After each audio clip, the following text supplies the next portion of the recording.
नमस्कार दोस्तों, आप सभी का बहुत बहुत स्वागत है हमारे सबसे बड़े न्यूज चैनल में, जहां हम आपके लिए लेकर आते हैं हर दिन देश और दुनिया से जुड़ी बड़ी खबरें, मुख्य समाचार और काम की खबरें। सभी खबरों को विस्तार से जानने के लिए आप वीडियो को शुरू से लेकर आखिर तक जरूर देखिए। साथ ही हमारे यूट्यूब चैनल को सब्सक्राइब करके पास वाली बेल आइकन को जरूर दबाइए, ताकि आपको ऐसी महत्वपूर्ण खबरें समय समय पर और रोजाना मिलती रहे।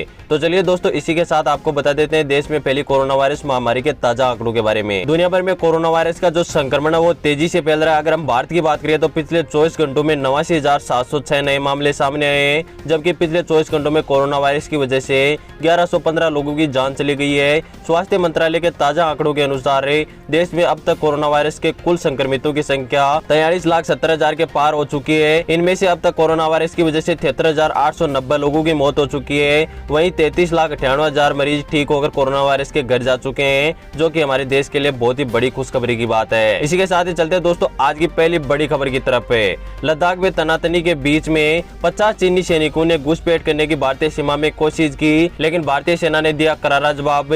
सीमा की हालत हुई खराब है। लद्दाख सीमा पर तनातनी के बीच करीब 50 चीनी सैनिकों ने मुखपरी चोटी के पास भारतीय पोस्ट की ओर आगे बढ़ते हुए दिखाई दिए। सूत्रों का कहना है कि चीनी सैनिकों का मकसद स्मारक दृष्टि से महत्वपूर्ण मुखपरी चोटी से भारतीय सैनिकों को हटाना था, लेकिन भारतीय सेना ने जैसे ही वही स्थिति देखी तो उसका मुंह तोड़ जवाब दिया, जिसके बाद में वापस जो चीनी सैनिक है वो अपनी सीमा में लौट गए। लेकिन जो भारत और चीन के बीच में लगातार एलएसी पर तनाव देखा जा रहा है, उसके बाद में यह विवाद थमने का नाम ही नहीं ले रहा है और लगातार जो चीनी सेना है वो भारतीय सीमा में घुसपैठ करने की कोशिश कर रही है। इसके बाद में भी चीनी सेना आरोप लगा रही है कि जो भारतीय सेना वो हमारे सैनिकों पर गोली चला रही है, लेकिन लगातार जो चीनी सेना वो पीठ पीछे वार करना चाहती है और भारतीय सीमा में घुसपैठ करने की कोशिश कर रही है। जिसके बाद में भारतीय सेना ने भी अपनी सीमा की ऊंची चोटियों पर बड़ी संख्या में जो गोला बारूद और कई युद्धक हेलीकॉप्टर साथ ही कई मिसाइलें भी तैनात कर रखी है, ताकि चीन की तरफ से कोई भी घुसपैठ होती है, कोई भी हमला होता है तो उसका करारे से करारा जवाब दे सके। साथ ही जो भारत और चीन के बीच में जो शांति समझौते को लेकर बातचीत चल रही थी वह भी लगातार विफल होती जा रही है। इसके बाद में दोनों सेनाओं के बीच में जो सीमा पर हालत है वो नाजुक बने हुए हैं। दोस्तों आपको क्या लगता है, क्या भारत और चीन के बीच में जो विवाद चल रहा है वो बातचीत से सुलझ जाएगा या फिर एक दिन युद्ध की स्थिति पैदा हो सकती है? आप हमें नीचे कमेंट करके जरूर बताइएगा। साथ ही अगर आप भारतीय सेना के द्वारा किए गए कार्य से खुश है तो आप वीडियो को लाइक जरूर कीजिएगा। इसी के साथ ही चलते अगली बड़ी खबर की तरफ है। पैन कार्ड धारक हो जाइए सावधान, नहीं तो लग सकता है 10,000 रुपए का भारी भरकम जुर्माना। फाइनेंशियल ट्रांजैक्शन के लिए पैन कार्ड होना सबसे जरूरी है। बिना पैन के आप वित्तीय लेन देन नहीं कर सकते। पैन, बैंक अकाउंट खुलाने, प्रॉपर्टी खरीदने बेचने, गाड़ी खरीदने या बेचने, आईटीआर फाइल करने, 2 लाख रुपए से ज्यादा की ज्वेलरी खरीदने के लिए भी काम में लिया जाता है। लेकिन अगर आपके पास एक से अधिक पैन कार्ड है तो आपको जुर्माना लग सकता है। अगर गलती से भी आपके पास 2 पैन कार्ड है या ऑल आउट हो गए तो उसे तुरंत सिलेंडर कर दे। इनकम टैक्स नियमों के मुताबिक ये गैर कानूनी होता है और आप पर 10,000 रुपए की जो पेनल्टी लगाने का प्रावधान भी इसके तहत है। यानी अगर आपके पास गलती से भी 2 पैन कार्ड बन गए हैं या 2 पैन कार्ड आगे से आ गए हैं तो आपको तुरंत ऑनलाइन या ऑफलाइन इसे सिलेंडर कर देना चाहिए, नहीं तो एक दिन आप पर भारी भरकम 10,000 रुपए का जुर्माना लग सकता है। इसी के साथ ही चलते अगली बड़ी खबर की तरफ है। भारत में हो सकती है टिकटॉक की वापसी, जल्द भारत में आएगा टिकटॉक।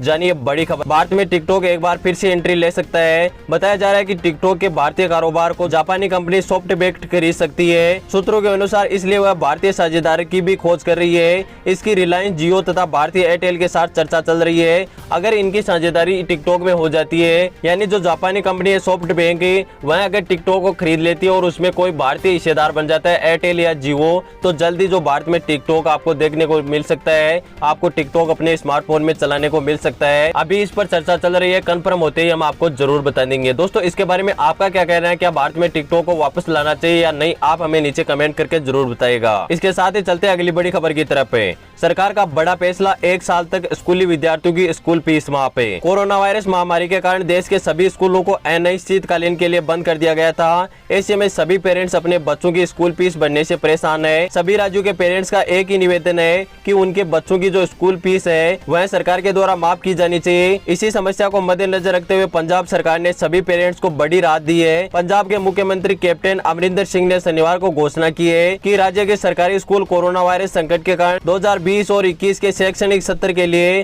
छात्रों से कोई भी एडमिशन, री एडमिशन और ट्यूशन फीस नहीं लेगी। जहां तक प्राइवेट स्कूलों के फीस माफ करने की बात है वह अभी कोर्ट में अटकी हुई है। कोर्ट इस पर क्या फैसला करता है, इसके बाद में जो प्राइवेट स्कूल है उनकी फीस माफ होती है या नहीं हो पाती है, इसकी स्थिति उसके बाद में क्लियर होगी। लेकिन पंजाब सरकार ने राज्य में जो सभी सरकारी स्कूल है उनकी फीस माफ करने का बड़ा ऐलान किया, जिसके बाद में सभी जो गरीब और मध्यम वर्गीय परिवारों को इसका फायदा होगा। साथ ही ऐसा फैसला कई और राज्य भी कर सकते हैं। अभी उन राज्यों में चर्चा चल रही है, जल्दी नाम आते ही हम आपको जरूर बताएंगे। इसके साथ ही चलते हैं अगली बड़ी खबर की तरफ।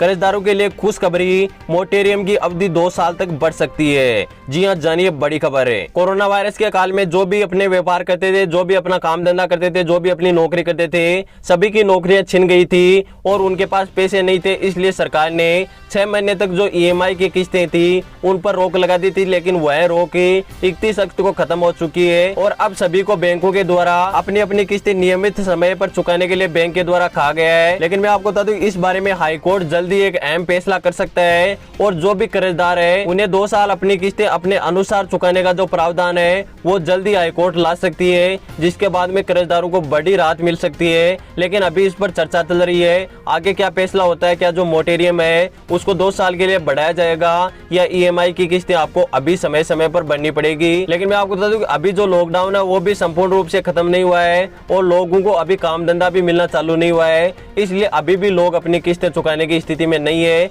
इसलिए दोस्तों, आपकी राय में क्या कहना है आपका कि जो मोरेटोरियम है वो 2 साल के लिए बढ़ना चाहिए या नहीं, आप हमें नीचे कमेंट करके जरूर बताइएगा। इसके साथ ही चलते हैं अगली बड़ी खबर की तरफ।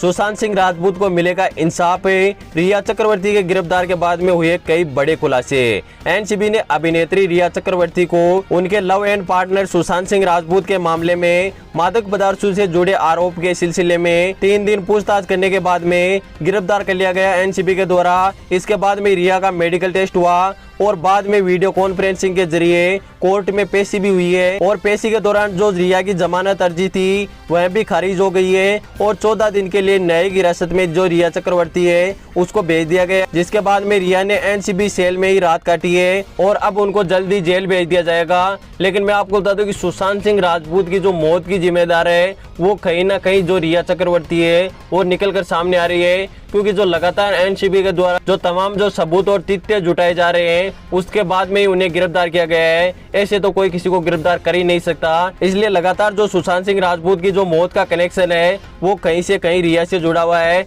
आपका इसके बारे में क्या कहना है? क्या सुशांत सिंह राजपूत की मौत की जिम्मेदारी रिया चक्रवर्ती है या फिर बॉलीवुड है या फिर कोई और है? आप हमें नीचे कमेंट करके जरूर बताएगा। दोस्तों, फिलहाल के न्यूज के वीडियो में बस इतना ही। उम्मीद करता हूँ कि आपको सभी महत्वपूर्ण खबरें पसंद आई होगी। वीडियो पसंद आया तो लाइक जरूर कीजिएगा। आगे भी इसी हमारी महत्वपूर्ण खबरें जानना चाहते हो तो अभी हमारे यूट्यूब चैनल को सब्सक्राइब करके पास वाले बेल आइकन को जरूर दबाइए। मैं मिलता हूँ किसी नेक्स्ट न्यूज वीडियो में, तब तक के लिए धन्यवाद। जय हिंद, वंदे मातरम।